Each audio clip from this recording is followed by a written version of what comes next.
I want to tell you about an essential vitamin you've probably never heard of. If you're a parent or plan to be one, it might be more important to your child's growth than all other vitamins combined, and only you, a parent, can provide it. I call it vitamin N, the word no. More and more children, I find, are suffering from vitamin N deficiency, and they, their parents, and our entire culture are paying the price. Let me illustrate my point with a story that's quite typical. A father, I'll call him Bill, gave his son, age 5, pretty much everything the little boy asked for. Like most parents, Bill wanted more than anything for his son to be happy, but he wasn't. Instead, he was petulant, moody, and often sullen. He was also having problems getting along with other children. In addition, he was very demanding and rarely, if ever, expressed any appreciation, let alone gratitude, for all the things Bill and his wife were giving him. Was his son depressed, Bill wanted to know? Did he need therapy? His son, I told him, was suffering the predictable ill effects of being overindulged. What he needed was a healthy and steady dose of vitamin N.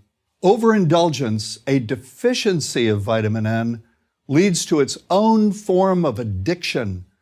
When the point of diminishing returns is passed, and it's passed fairly early on, the receiving of things begins to generate nothing but want for more things. One terrible effect of this is that our children are becoming accustomed to a material standard that's out of kilter with what they can ever hope to achieve as adults.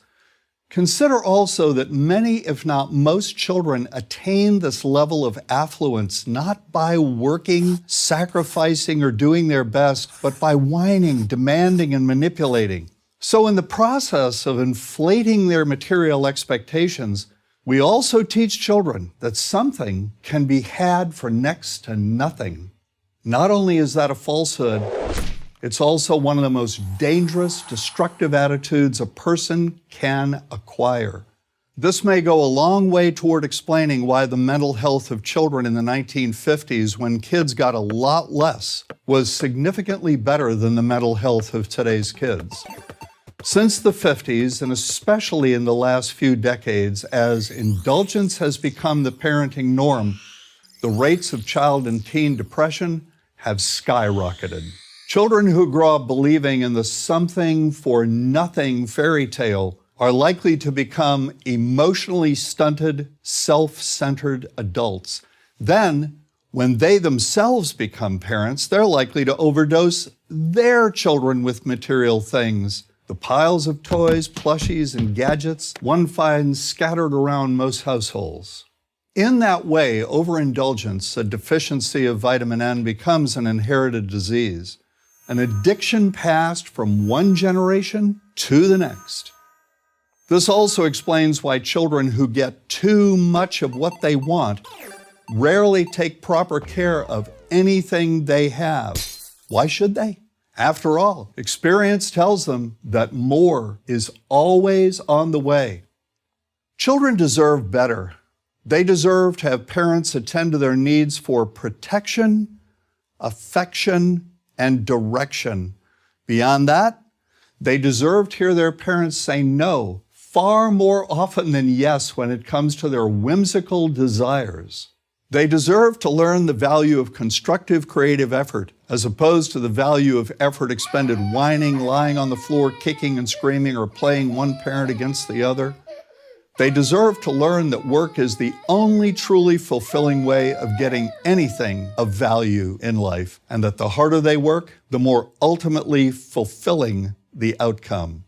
In the process of trying to protect children from frustration, parents have turned reality upside down.